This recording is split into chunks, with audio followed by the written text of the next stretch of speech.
ఎన్నో ఆటుపోట్లు అవమానాలు ఎదుర్కొంటూ 32 డిగ్రీలు పూర్తి చేసి దేశానికి న్యాయశాఖ మంత్రిగా పనిచేసిన భారతరత్న అంబేద్కర్ అన్ని వర్గాల అభిమాన నాయకులని ఇల్లందు ఎమ్మెల్యే కోరం కనకయ్య తెలిపారు.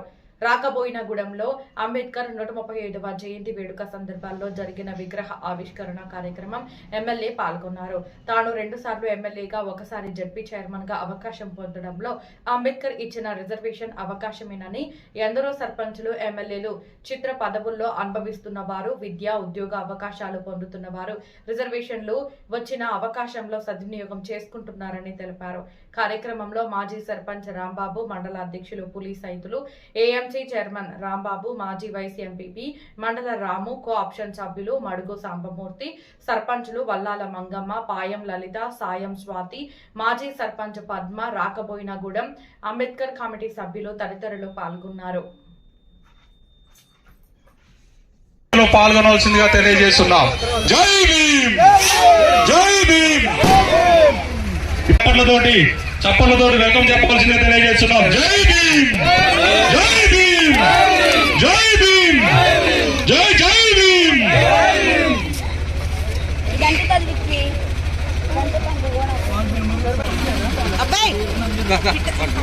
చప్పలు కొట్టాలన్నారు. జై భీమ్, జై భీమ్.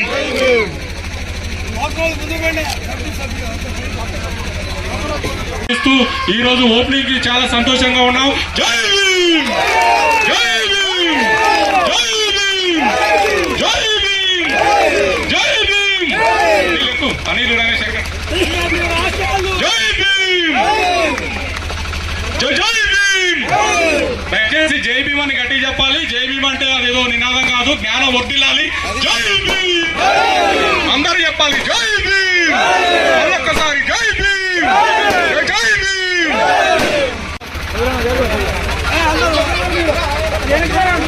కొంచెం చప్పట్లు కొట్టాలి అందరూ. క్లాప్స్.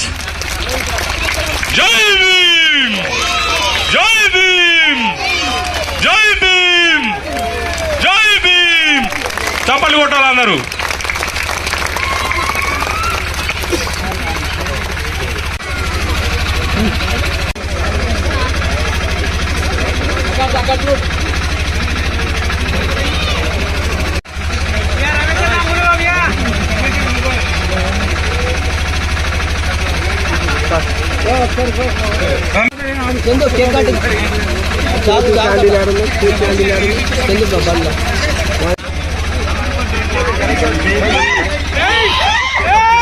కిరణ్ భాయ్, ఆర్ఎం కిరణ్ గారు.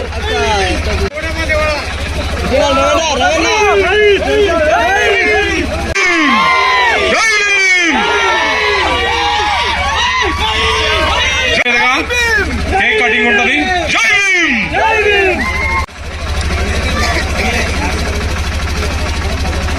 ముందుండాలి.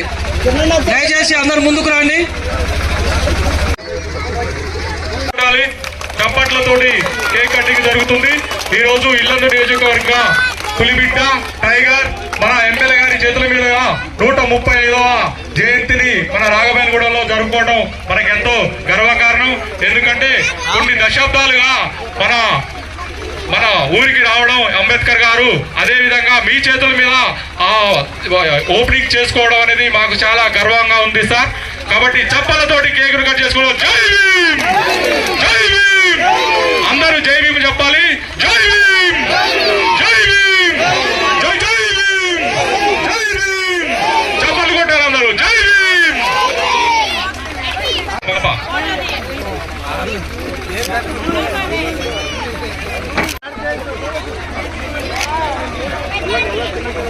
దయచేసి అర్థం చేసుకోవాలి కమిటీ సభ్యులు. అవకాశం మీకు. జై భీమ్. చిన్నగా జై భీమ్, జై భీమ్, జై భీమ్, జై జై భీమ్. చేతులున్న ప్రతి ఒక్కరి చప్పట్లు కొట్టాలి. జై భీమ్, జై భీమ్. దయచేసి నిర్వాహకులు ఎవరైతే ఉన్నారో అందరూ స్టేజీని దిగవలసిందిగా తెలియజేస్తున్నాం. అందరూ స్టేజీ ఖాళీ చేయాలి. దయచేసి దిగండి. మన పార్టీ సర్పంచులు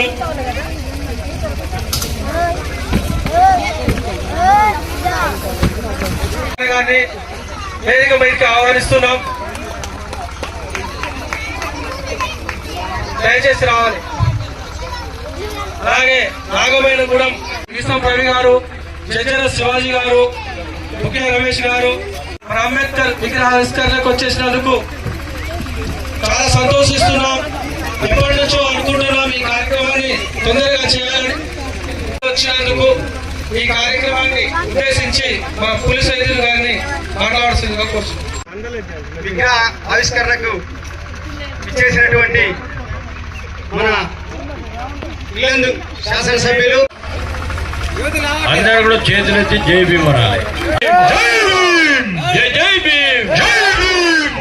బడుగు బలహీన వర్గాల ఆశాజ్యోతి మనందరి నాయకుడు, అన్ని కులాలకు అతీతంగా పనిచేసాడు గొప్ప వ్యక్తి, మహాత్ముడు, మహనీయుడు డాక్టర్ బిఆర్ అంబేద్కర్ గారు. వారి 130వ జయంతి రోజు ఈ గ్రామంలో వారి విగ్రహ ఆవిష్కరణ చేసుకోవడం చాలా సంతోషం. ఈరోజు మంచి గొప్ప శుభదినం కూడా. ఇంత చిన్న గ్రామంలో వారు ఇచ్చినటువంటి స్ఫూర్తి, దయా, ధైర్యం అన్ని కూడా కలిపి గ్రామంలో పెద్ద ఎత్తున చేసుకోవడం అనేది ఒక మంచి ఆలోచనగా నిరంతరం చాలా చేస్తున్నాం. పక్కన గుడి కడతాం, పక్కన చర్చి కట్టుకుంటాం, కానీ నిరంతరం పేద బడుగు బలైన వర్గాలు కులాల మతం లేకుండా రాజ్యాంగంలో చక్కగా పొందుపరిచి మన జీవితాల్లో వెలుగు నింపిన గొప్ప వ్యక్తి విగ్రహాన్ని ఈరోజు ఆవిష్కారం చేసుకోవడం చాలా సంతోషం, అదృష్టంగా భావిస్తా ఉన్నా. ఎందుకంటే మరెక్కడో కుగ్రామంలో పుట్టి అంటరాని వాడిగా అవమానాలు భరిస్తూ 32 డిగ్రీలు చదివి మన దేశానికి న్యాయశాఖ మంత్రిగా పనిచేసినటువంటి వ్యక్తి బిఆర్ అంబేద్కర్ గారు. ఆ విజయతోనే మనకున్నటువంటి జాతుల మీద రిజర్వేషన్ ద్వారా మనకి ఇచ్చిన గొప్ప అవకాశం అది చదువు కావచ్చు, ఉద్యోగం కావచ్చు, ఇతరత్ర సంబంధించిన కార్యక్రమాలన్నీ కూడా వారు ఇచ్చిన భిక్ష అని చెప్పి మనందరం కూడా ఆలోచన చేయాలి. ఈరోజు ఈ ప్రాంతంలో చాలా మంది విద్యావంతులు ఉండొచ్చు, ఉద్యోగస్తులు ఉండొచ్చు, రాజకీయ నాయకులు ఉండొచ్చు, సర్పంచులు ఉండొచ్చు. అవన్నీ కూడా వారిచ్చిన భిక్షగా మనం అందరం కూడా భావించాల్సిన అవసరం ఉంది. నేను ఈ ప్రాంతంలో 2 సార్లు కూడా ఎమ్మెల్యే చేశా, ఒకసారి జిల్లా పరిషత్ చైర్మన్ చేశా. ఇవన్నీ కూడా వారి సలవే అని చెప్పి మనం ఆలోచన చేయాలి. వారు కూడా చెప్పారు, జీవితంలో ముందుకు పోవాలి అంటే ఏం చేయాలి? లక్ష్యం ఒకటే, విద్య, చదువు. మనం ఏం చేస్తున్నాం? ఈ ప్రాంతంలో పేదలు ఉన్నటువంటి ప్రాంతం, ఈ ప్రాంతం ఉన్నటువంటి 2 కొడుకులు ఒకని కూలి పనికి పంపించి ఒకరి విద్యకు పంపించే పరిస్థితి. దానివల్ల నష్టం ఎవరు జరుగుతుంది? ఆ కుటుంబానికి జరుగుతుంది.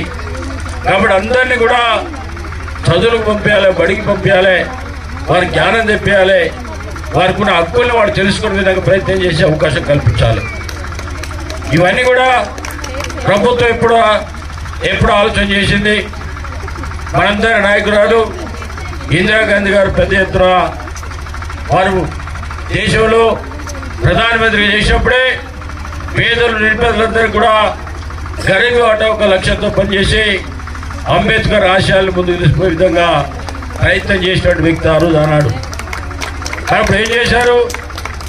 పేదలున్న ప్రాంతాల్లో స్కూళ్ళు కట్టేయటం, హాస్టల్ కట్టేయటం, వారికి విద్యతో పాటు ఎంతో కొద్ది గొప్ప భోజనం పెట్టి వారికి విద్య నేర్పించాలి. విద్య వల్లనే ప్రపంచాన్ని చదవగలడు, విద్య వల్లనే గౌరవం వస్తుంది, చదువు వల్ల అన్నీ వస్తాయని చెప్పి ఒక లక్ష్యంతో పనిచేసిన ప్రభుత్వాలు చాలా ఉన్నాయి ఈనాడు. దాంట్లో ప్రధానమైంది కాంగ్రెస్ పార్టీ తప్ప వేరే పార్టీలు చేయలే. ఈరోజు ఈ రాష్ట్రాన్ని చూస్తే మన ప్రీతమ రేవంత్ రెడ్డి గారి నాయకత్వంలో ఇందిరమ్మ రాజ్యంలో పేదలందరూ కూడా సంక్షేమ పథకాలు ఇవ్వాలి, అంబేద్కర్ ఆశయాలు నెరవేర్చాలి అని లక్ష్యంతో పనిచేస్తున్న వ్యక్తి ఈనాడు రేవంత్ రెడ్డి గారు చెప్పి అందరూ కూడా విజ్ఞప్తి చేస్తా ఉన్నా. చాలా కార్యక్రమాలు చేశారు. 27 నెలల్లో మీ అందరూ కూడా ఉచిత బస్సు ప్రారంభించారు, ఉచిత కరెంట్ ఇచ్చారు, మరి అదేవిధంగా రేషన్ కార్డులు ఇచ్చారు, ఉచిత బియ్యం ఇస్తున్నారు, ఇందిరమ్మ ఇల్లు ఇస్తున్నారు. ప్రతి కుటుంబానికి కూడా మరి భరోసా ఒక నమ్మకం కల్పించినటువంటి మరి ఏదైతే రేవంత్ రెడ్డి గారు వారు కూడా మరి అంబేద్కర్ ఆశయాల్ని ముందుకు తీసుకునే విధంగా ప్రత్యేకంగా శ్రద్ధతో పనిచేస్తున్నటువంటి వ్యక్తి. చాలా మంది డోక్రా మహిళలు ఉన్నారు. మహిళలకి 50% ఇచ్చి సర్పంచ్లు కావచ్చు, వార్డు కౌన్సిలర్లు కావచ్చు, ఎమ్మెల్యేలు కూడా గెలిపించే గొప్ప ఆలోచన ఉన్నటువంటి వ్యక్తి తెలంగాణ రాష్ట్రంలో కాంగ్రెస్ పార్టీ మాత్రం చేస్తుందని చెప్పి అందరికీ కూడా విజ్ఞప్తి చేస్తా ఉన్నా. చెల్లెలారా ఆలోచన చేయండి.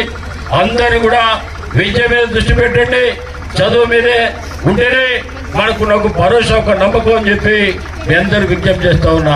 చదువు అనేది ప్రధానం. చాలా మంది ఆడలేక ఇబ్బంది పడే పరిస్థితులు కూడా చదివించుకొని వాడుకున్నటువంటి ఆ చదువు ద్వారానే ఆ ఊరికి, ఆ కుటుంబానికి, ఆ రాష్ట్రానికి కూడా గౌరవం తెచ్చే గొప్ప కార్యక్రమం చేసే ప్రయత్నం చేస్తూ ఉంటారు. చాలా మంది కూడా పేదోళ్ళు మనకున్న రాష్ట్రాలు ఈరోజు మరి చాలా అన్ని కులాలకి ఎస్సీ, ఎస్టీ, బీసీ, మైనారిటీ కులాలన్నీ కలిపి ఒకటే హాస్టల్, ఒకటే విద్య, అందరూ ఒక దగ్గర చదవాలి, కులాలు లేవు, మతాలు లేవు, ఒక లక్ష్యంతో పనిచేస్తున్న రేవంత్ రెడ్డి గారు మన దగ్గర కూడా ఒక ఇంటిగ్రేటెడ్ స్కూల్ కూడా తీసుకొచ్చి అన్ని కులాలు ఒకే దగ్గర పెట్టి చదివాలి. వాళ్ళ కులాలు లేవు, అందరూ ఒకటే కులం. అంబేద్కర్ కూడా అదే చెప్పారు, అందరూ ఒకటే కులం. ఎవరు ఆయన కూడా అంటారు వాడు కాబట్టి దూరం ఉంచారని చెప్పేది అది ఆనాటి పరిస్థితి. ఈనాడు వారందరి మనిషి అంబేద్కర్, అందరి మనిషి అంబేద్కర్. కాబట్టి తప్పకుండా వారు ఇచ్చినటువంటి ఏదైతే పథకాలు ఉన్నాయో అవన్నీ కూడా ప్రజలకు అందే విధంగా ప్రతి కార్యకర్త, ప్రతి కాంగ్రెస్ పార్టీ నాయకులు ప్రయత్నం చేయాలి. తప్పకుండా ఈ ప్రాంత పేద ప్రజలందరూ కూడా సంక్షేమ పథకాలతో పాటు చేయెత్తునిచ్చి ముందుకు తీసుకోవాలని చెప్పి అందరూ కూడా విజ్ఞప్తి చేస్తూ ఈ కార్యక్రమానికి ఇంత గొప్పగా చేసినటువంటి గ్రామ పెద్దలు రాంబాబు గారు, రామహర్ష్ గారు, వారితో పాటు సుధాకర్ గారు, వారందరూ కూడా మరి వారి కమిటీ అందరూ కూడా పేరు పేరున ధన్యవాదాలు, నమస్కారం, శుభాకాంక్షలు తెలియజేసి సెలవు తీసుకుంటున్నా. జై భీమ్.